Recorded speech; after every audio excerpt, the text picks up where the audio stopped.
you talk about. Hello everyone, welcome back to this new episode of the Strange Tiny Table Talk with your favorite band in town, Everyday Strangers. Everyday Strangers. And here today we have a new guest, the wonderful and multi-instrumentalist, Ernest Melton. Yeah, right? what's up, man?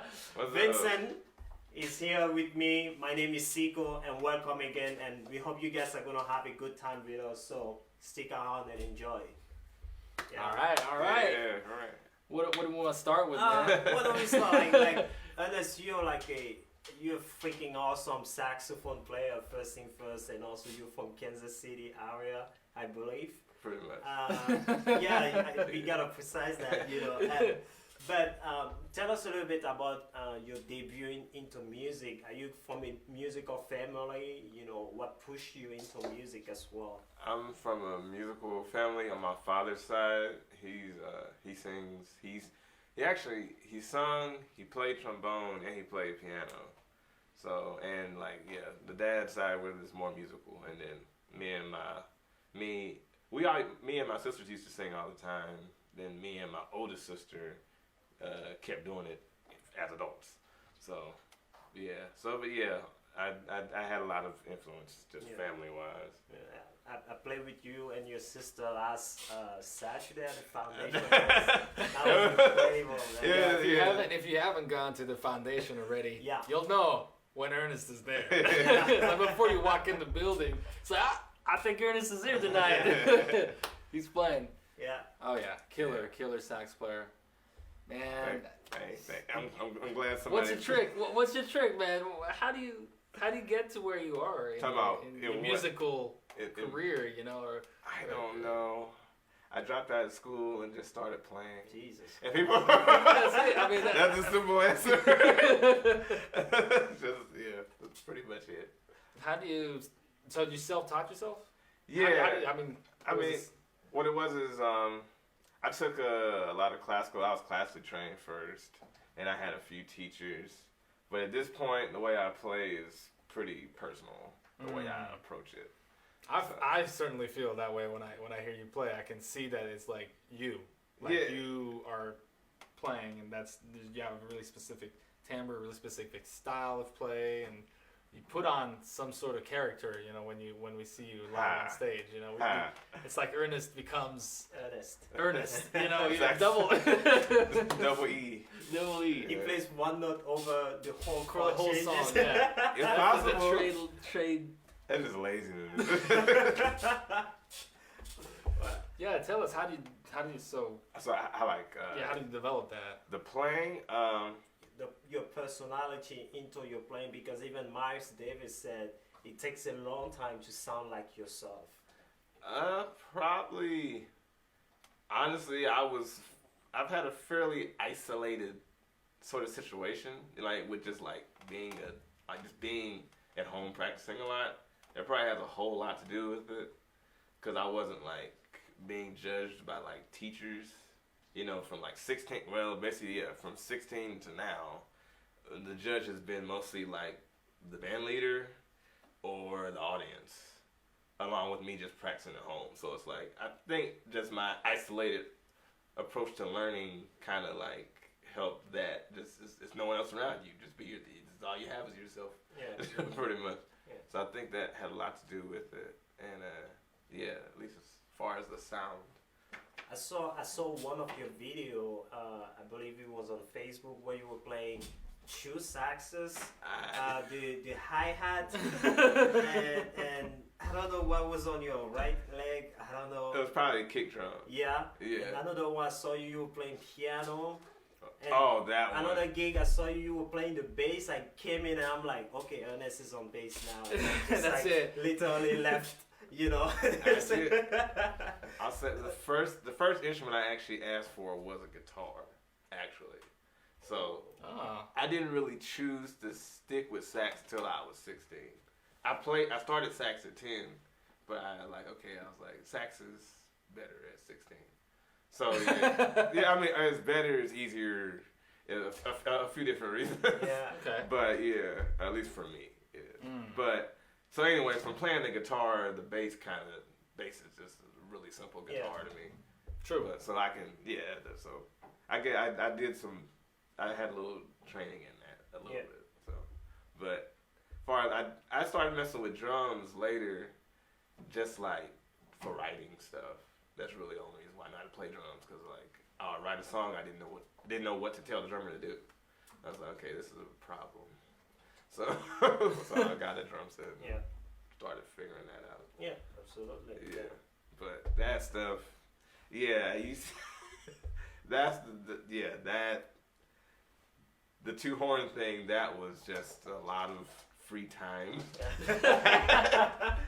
And really, man, I want a lot of free time. And really, if you look at those, 'cause I know I did a lot of those. What it was is, we're in Kansas City, so we all know around the holidays things are pretty chill. Right. So I was just kind of like, well, how can I fill up this time? And if you look at the first one, you see I started doing that right about Thanksgiving.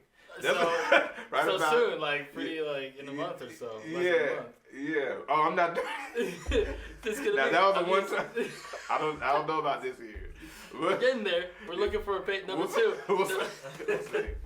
But yeah, so just like to kill holiday time. Yeah. That's kind of what that was. So it's hard as hell.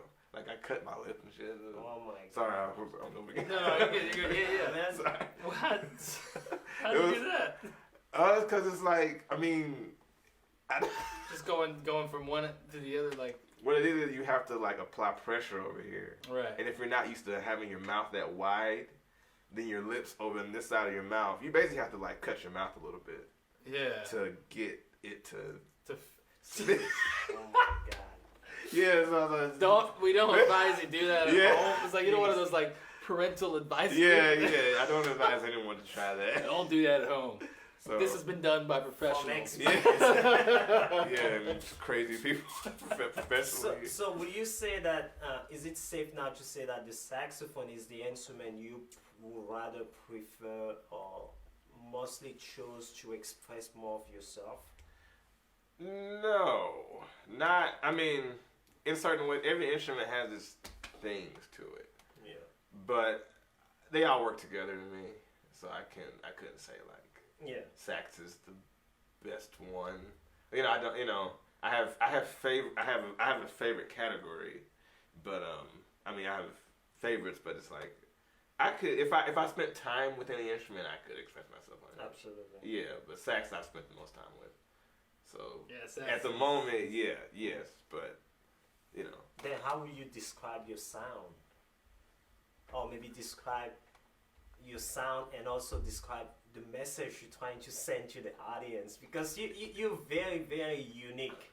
Anybody who listens to you, knows. Yeah. It's just like I was saying earlier. Yeah. You got this sound. We know it's you, and it. Let me see. It really depends on what I'm doing, honestly. As far as, let's say, I'll do the message part first. As far as because sometimes it's like. Sometimes I have to be very show-offy, like, sometimes it's like a blues thing, so it's purposely really growly. Mm-hmm. So just, and like rock likes that. Right. I do, because I, do so much different stuff. Right. And then with jazz, it depends. It's just like whatever. everything. Everything. Yeah, everything. Yeah. But as far as like what I'm trying to convey, sometimes I'm speaking to the audience, sometimes I'm really not. I don't have to. Right. Like right, that. Right. No, that's a valid point. Like, or like sometimes I'm mostly speaking to the band more so than the audience. To be nice about it. But hey guys, I'm gonna be nice today. But I forgot what the other half of that. The sound. Yeah, the message you're trying to share to the audience. What is it? It's not spoken, so it's not anything like to be said. So that's the best way I can put it. At least that's my thing with me. That's why I stopped writing poetry. Like I'm past the talking part with it.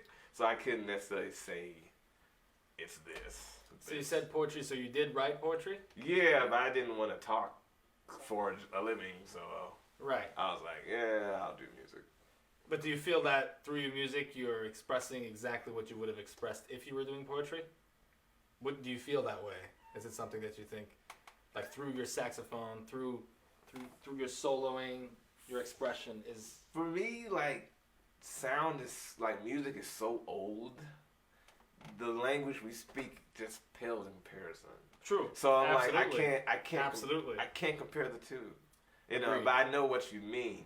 Right. Cause I know but I know what you mean. But I can't say what any word I speak would be what it represents. Yeah. So that's the best way I could put it. Like I can't. Yeah. Right.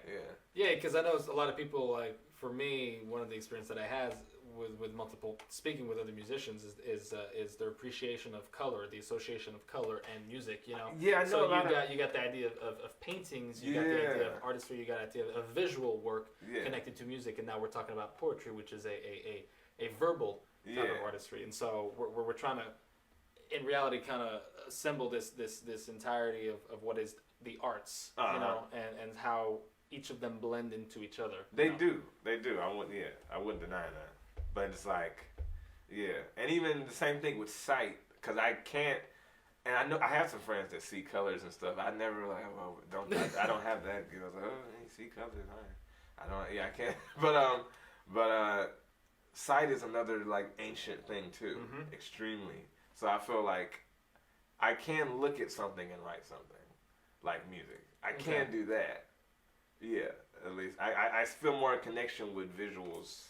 Which sound. Makes sense. I feel like we're triggered every day. Yeah. What surrounds us, you know, nature, people, society, like what we live in, and obviously for a very long period of time, music kind of evolved with how we evolved, obviously, and that's where we got to where we are today with our modern music. But like, I feel like sight is deeply connected to that as well, inspired by what is around us, inspired by the sounds that we hear too, obviously, that are connected to what we see.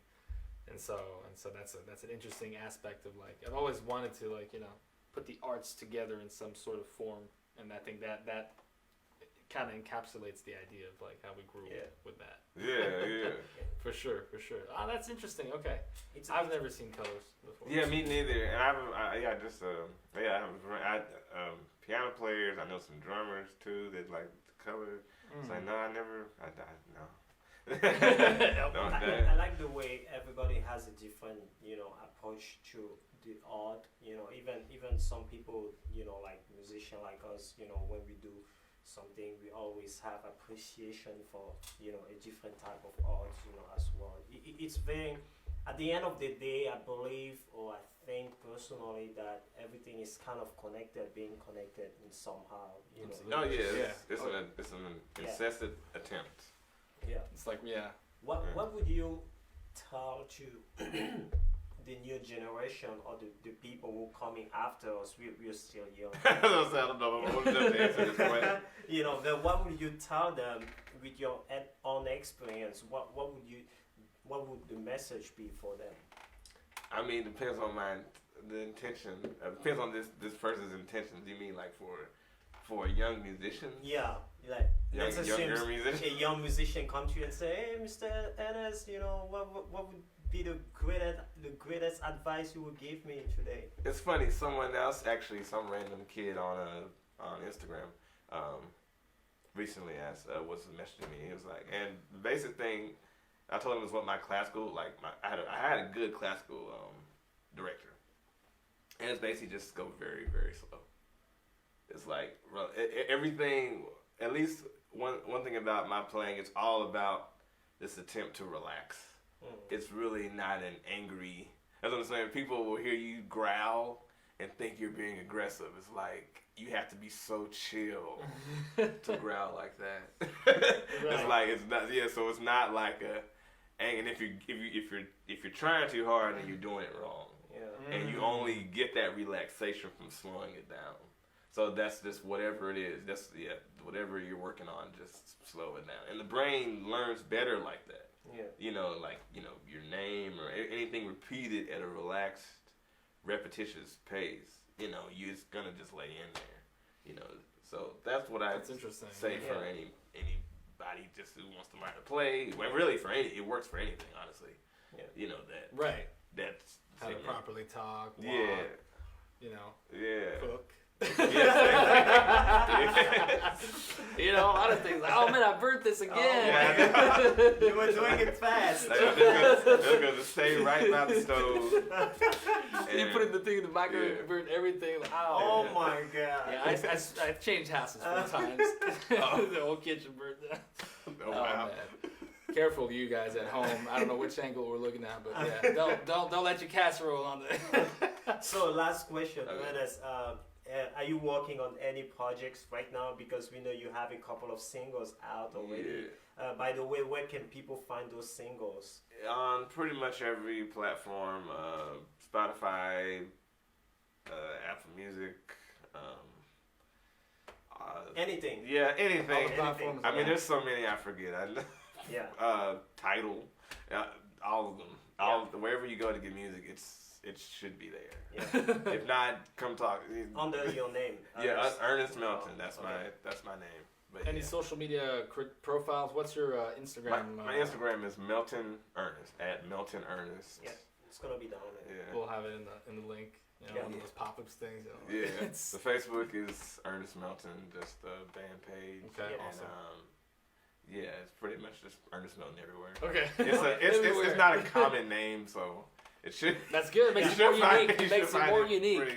And ErnestMelton.com, I try to stay updated on there, but yeah.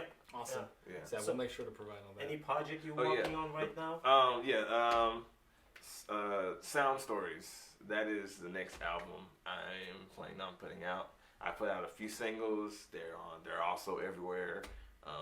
Chronicles of Conception and Narrative for Natives. So that's the next thing I'm working on. Of course, it was delayed a bit. Yeah. But probably. Oh, really? Oh yeah, yeah. I wonder what happened in the past 7 months that could have delayed your album. Yeah. And then so it might be an EP of it, halfway done, of half the songs. Yeah. Not sure yet, but it'll be next year. Awesome. Most likely next year before the album. But that's Sound Stories. It's coming. We're looking forward to it. Man. Yeah, we are. We're looking forward to have you in a strange room, playing with Everyday Strangers. Playing with Everyday Strangers. Yes. Me Thank you too. so much for Strangers. coming into the Strange Tiny Table Talk with us. Another fantastic episode Yeah. that you can stream immediately on every single platform as well. YouTube, Facebook. We got Instagram as well. So you can join us anytime live and obviously in playback the day after the stream. So we're going to go ahead and transition into the Strange Room. We got Ernest Melton on sax. We're super excited to do it. So we'll see you guys in a few minutes. Yeah.